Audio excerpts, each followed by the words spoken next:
Leksiyalarımızı başlaymayız vatandaş. Bugünkü islah 2021 yıl 1. ayının 26. günü. Endeki mavzumunda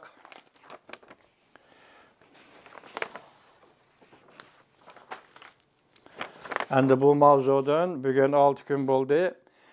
Prezident Joe Biden hükümetinin Cungo'ya qaratqan siyasetinin jip uchini ko'raleysiz, hurmatli vatandaş. Jip uchini ko'raleysiz, hurmatli vatandaş. Şuna bu leksiyani alayda elib keldim. Siz tahlil qilasiz, tasavvur qilasiz, biz tahlil qilamiz, tasavvur qilamiz vatandaşım. Mavzu bunda. Xi Jinping Davos yig'inida so'zladi. Gapning ichida gap bor. Aqsaray qattiq javob qaytardi.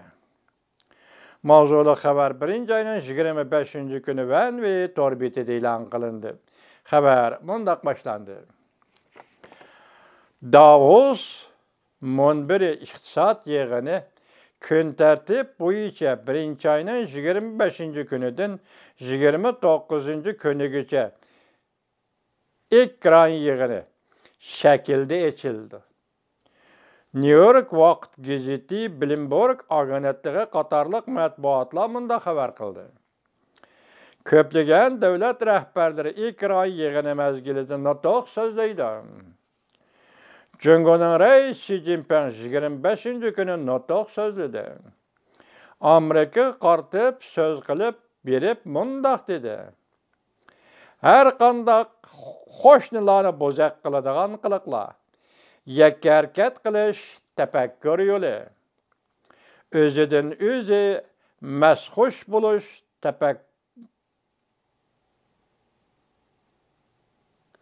o'zidan o'zi masxush bo'lish takabburligi. Eng oxirida mag'lubiyat kelib bordi. Demak, bu oshkor lazım. Çünkü Amerika qartib so'zlayapti. Bu to'g'rida Aqsaray 25. kuni javob qaytarib mundaq ko'rsatdi. Amerika Jungo bilan dal hozir kasgan raqobatlashyapti. Prezident Biden strategik o'zini o'zi tutib olish bo'yicha Jungo bilan Amerika o'rtasidagi munosabatlarni bartaraf qiladi. Aqsaray 25. kuni javob qaytarib mundaq ko'rsatdi. Diqqat vatandoshim. Amerika Jungo bilan dal hozir kasgan raqobatlashyapti. Prezident Biden hukumati strategik o'zini tutib olish bo'yicha Jungo bilan Amerika o'rtasida munosabatlarni bartaraf qiladi. Vaqt qanchalik, masalan, strategik tutib olish deyiladigan bo'lsa, Joe Bidenning siyosati shu bo'lsa, vaqt qanchalik? Tuvanda mundaq deydi. Amerika ovozi munda xabar qildi. Xi Jinping 1. ayının 25. kuni ko'p taraflik munosabatlar mash'alini ko'tarib, insoniyatning ilgirlash yo'lini yo'ritayli mavzuliq nutqni so'zlab, 24 minutlik nutqida Xi Jinping yuqoridagi fikr bayon qildi. Lekin Xi Jinping qaysi davlat ekanligi to'g'risida bir nima demadi. Yuqoridagi gapni bir davlatga qaratdi. Qaysi davlat ekanligi to'g'risida bir nima demadi. Bu Xi Jinpingning prezident Joe Biden Aqsarayga kirgandan keyin tunji qatam nutq so'zlashi bo'lib hisoblanadi. Xi Jinping bu so'zi orqali Jungo Amerika munosabatining kelgusi 4 yiliga muqom belgilab bermoqchi bo'ldi. Ko'rdingizmi? Endi siz Tayvanga 13 aeroplan avatgani bilan hozir Davos yig'inida so'zlagan so'zni birlashtirsangiz, yana boshda aytgandek Jungo tashabbuskor bo'lmoqchi. Reuters bunda xabar qildi. Aqsarayning bayonotchisi Peska 25. kuni Aqsarayda muxbirlarni kutib olish yig'inida mundaq dedi. Xi Jinpingning Davos yig'inida so'zlagan so'zlari prezident Biden hukumatining Jungo Kompartiyasiga qaratgan siyosetini o'zgartirmaydi. Dedi bir cümle. Aqsarayning bayonotchisi. Nima deydi? Xi Jinping'nin Davos yığında sözlegen sözleri, Prezident Biden hükümetinin Cumhuriyet Partiyasi qaratgan siyasatini o'zgartirolmaydi. Agar ya sal kutib turamdiq ya dal vaqtimi vatandosh biz hukm qilishga masalan undaq deyishga. Prezident Biden hükümetinin Cumhuriyet siyasati belgilendi deyishga aldirab ketdikmi yoki kutib turamdiq yoki mana shu bir jumlada Aqsaroyning bayonotchisi Peskeyning bir jumlasida Amerika'nın Cumhuriyet qaratgan siyasati belgilendi dan. Keyin yani yeni oladigan bo'lsak, vaqt yana ko'ramiz vatandoshlar. Diqqat vatandoshlar. Aqsaroyning bayonotchisi mundaq dedi.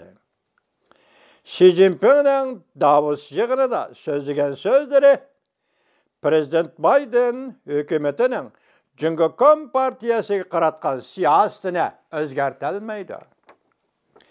O'tgan bir necha yil ichida biz shuni ko'rib yetdikki, Cumhuriyet Partiyasi borgan sari mustabidlashib, tashqari dunyoga texmi o'z beshimchilik bilan muomala qildi.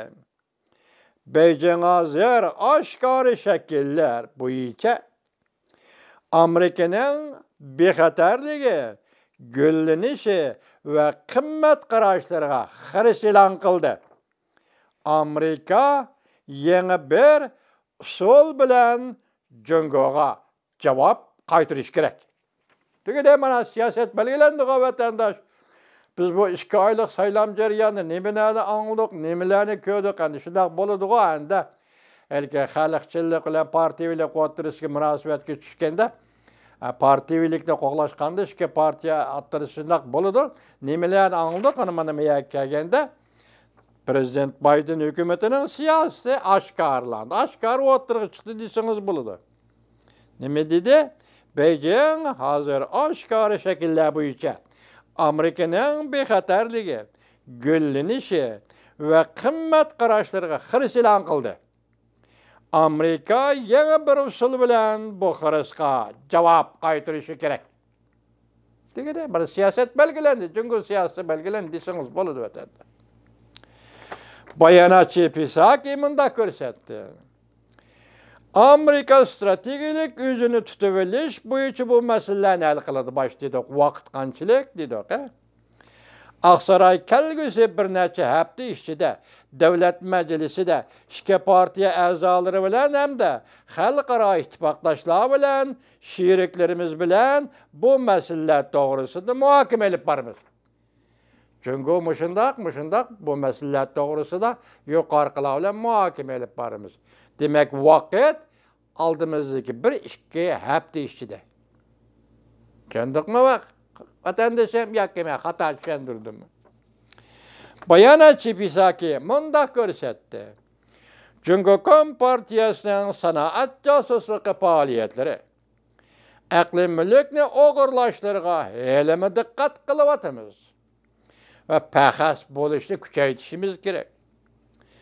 Beijing, yani ma'noga diqqat qiling, adolatsizliklari va qonunsiz harakatlarga mas'ul bo'lishi lozim. Beijing adolatsiz harakatlari, masalan, mustamlik Uyg'uristonda, garchi bu yerda kishilik huquq to'g'risida so'zimizmi? Cumhuriyet, yani ki Beijing adolatsizlikleri yoki adolatsiz harakatleri ve kanunsuz harekatlarga mas'ul bo'lishi lozim. Mana bugunlik şeyimizde hurmatli vatandosh, Prezident Joe Biden'dan Aqsaroyga kirgan 26 kundan keyin, 26 kuni bugun 6 kundan keyin siyosat Cumhuriyet siyosati belgilendi deymiz hurmatli vatandoshlar.